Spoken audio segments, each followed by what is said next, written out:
Africa. We want you to go to Africa, they said. I thought of the skies, the heat, the history, and then I thought how everything in Africa, from the tsetse flight to the buffalo, could kill me! This is probably sort of close enough, isn't it? Perhaps unwisely, I'd chosen to work with rhinos. The BBC tried to convince me I'd be safe. They told me I'd fall in love with Africa, that it would change my life. I was quite happy with my life. I just wanted to return with it and not end up as a Kenyan kebab.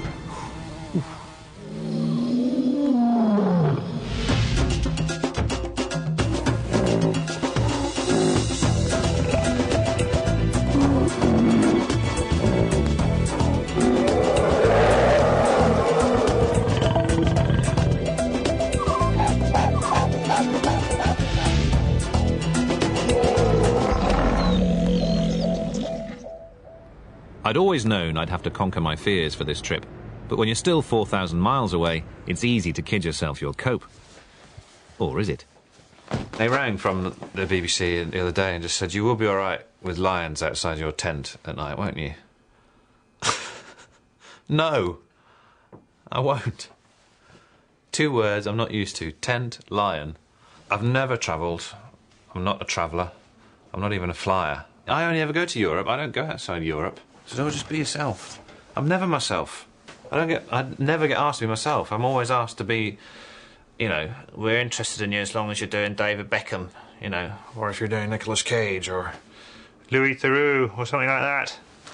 All sorts of weird repellents and this, neat deet. Never heard of neat deet. Sounds like some posh night out in Newcastle, doesn't it? Had a right neat deet last night with a lass. It was fantastic. It was a neat deet that, I tell you. That's neat deed, apparently.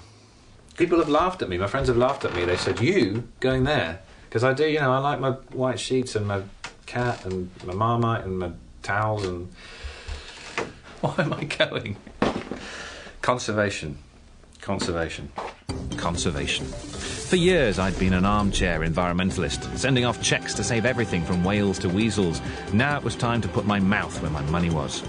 The 10-hour flight from London may have been sleepless, but I'd survived it. I'd tried to convince myself it was a good sign. Nothing else would go wrong either. After all, I was travelling with seasoned professionals. They'd been out to Africa filming before and survived, hadn't they? David Attenborough goes all over the world and he comes back, doesn't he? It's strange being a writer or performer or actor or whatever it is I am, because your main useful instinct is your what-if instinct. What if Kevin Keegan had a relationship, say, with Sarah Jessica Parker from Sex and the City, you know? What if Kilroy actually said what he thought about those people who are on his show every morning? What if whatever, you know? But here, it's useless, that instinct, because it just translates into fear, you know? What if the driver doesn't know what he's doing? What if the pilot has a heart attack? What if the elephant charges me? What if someone gets out of that van and nicks the camera? What if? It's my main instinct, and it's probably